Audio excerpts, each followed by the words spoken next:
Assalamualaikum warahmatullahi wabarakatuh.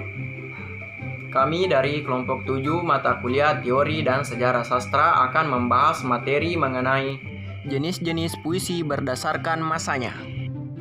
Terlebih dahulu, perkenalkan nama saya Mulyadi Sarudin dengan nomor induk mahasiswa 091080221012, program studi Pendidikan Bahasa Indonesia. Beserta teman kelompok saya yaitu Andi Nurul Magfira dan Risma. Baik, langsung saja.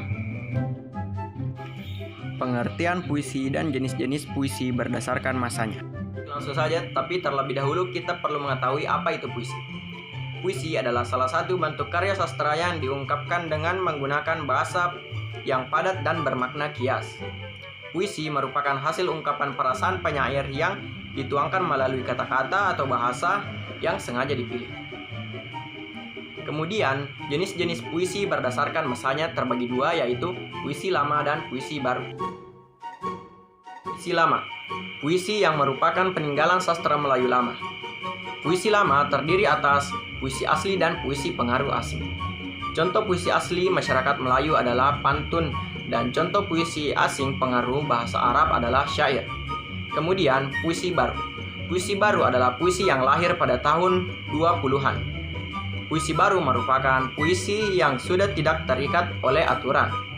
Berbeda dengan puisi lama, puisi baru memiliki bentuk yang lebih bebas dibandingkan puisi lama, baik dalam jumlah baris, suku kata, ataupun rima. Jenis-jenis puisi lama terdiri dari 6. Yang pertama yaitu pantun, yang kedua syair, yang ketiga mantra, yang ketiga talibun, yang keempat karmina atau pantun kilat, yang terakhir adalah gurindam. Nah, pantun adalah puisi lama yang mempunyai sajak A, B, A, B pada baitnya. Setiap bait terdiri dari atas 4 baris dengan setiap barisnya terdiri dari 8 sampai 12 suku kata. Pada 2 baris awal disebut dengan sampiran, sementara pada 2 baris adalah isi. Kemudian syair. Jenis puisi lama ini berasal dari Persia yang kemudian dibawa ke Indonesia bersamaan dengan masuknya Islam ke Nusantara. Namun seiring perkembangan syair berubah menjadi sastra klasik Melayu. Kemudian yang saat ini telah mendekati kepunahan. Mantra adalah salah satu karya sastra Melayu yang isinya dianggap memiliki kekuatan gaib.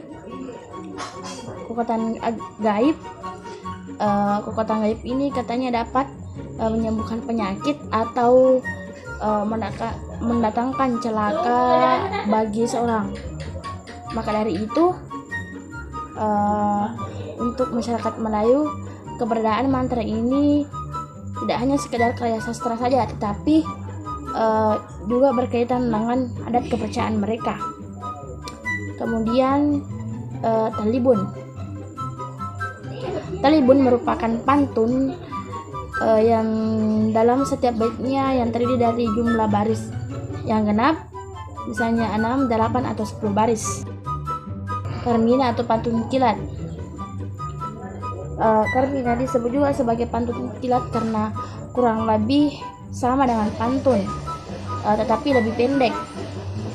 Kemudian karmina hanya mempunyai 2 baris saja dan bersajak A, B.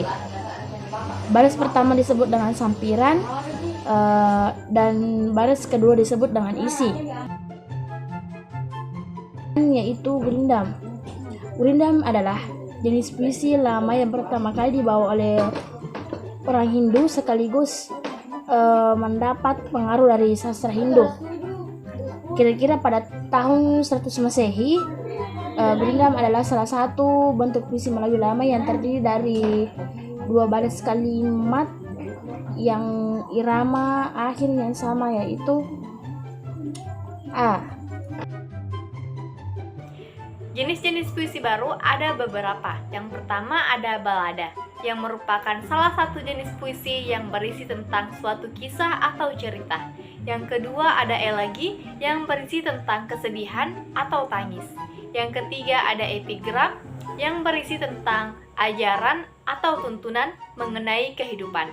Yang keempat ada himne, yang merupakan jenis puisi yang berisi tentang pujian atau pujaan untuk Tuhan, tanah air, ataupun pahlawan.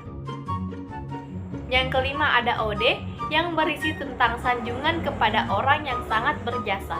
Yang keenam ada satir, yang berisikan tentang sindiran atau kritikan. Yang terakhir ialah romansa, yang merupakan salah satu jenis puisi baru yang berisikan tentang luapan perasaan cinta dan kasih sayang. Sekian pemaparan materi dari kami kelompok 7. Bila ada salah kata mohon dimaafkan, dan jika ada pertanyaan silahkan ditulis di kolom komentar. Billahi fisabilillah haq, fastabiqul khairat. Wassalamualaikum warahmatullahi wabarakatuh.